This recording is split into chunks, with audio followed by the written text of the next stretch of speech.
আপনি কি জানেন, যখন ভগবান কুকুরকে তৈরি করলেন, ভগবান বললেন তোমার কাজ হবে মানুষের দরজায় দাঁড়িয়ে পাহারা দেওয়া। এই জন্য আমি তোমাকে 20 বছর আয়ু দিলাম। তখন কুকুর বলল, ভগবান আমি এত লম্বা জীবনের কি করব? আমাকে শুধু 10 বছরেরই জীবন দিন। ভগবান বললেন ঠিক আছে।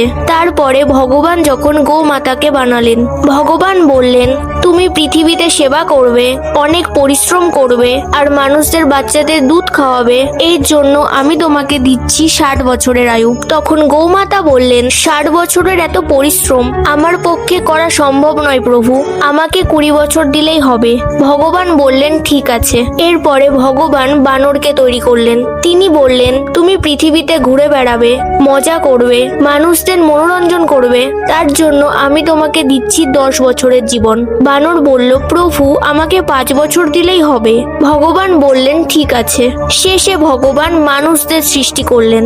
ভগবান বললেন তুমি পৃথিবীতে যাবে, মজা করবে, ঘুরবে, কাজ করা শিখবে, তোমাকে তার জন্য আমি দিচ্ছি 20 বছর। মানুষ বলল প্রভু শুধু 20 বছর, এতে তো আমার কিছুই হবে না। তখন ভগবান বললেন গোমাতার 40 বছর, কুকুরের 10 বছর আর বানরের 5 বছর বাকি আছে, চাও তো এগুলোও নিয়ে নাও।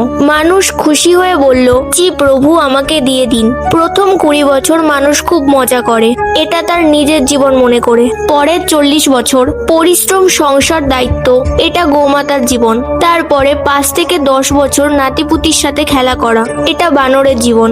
আর শেষ বয়সে দরজার সামনে বসে থাকা, এটা কুকুরের জীবন। আর শেষে আপনিও যদি ভগবান শিবের ভক্ত হন তাহলে কমেন্টে আজকে কেউ হর হর মহাদেব লিখতে ভুলবেন না।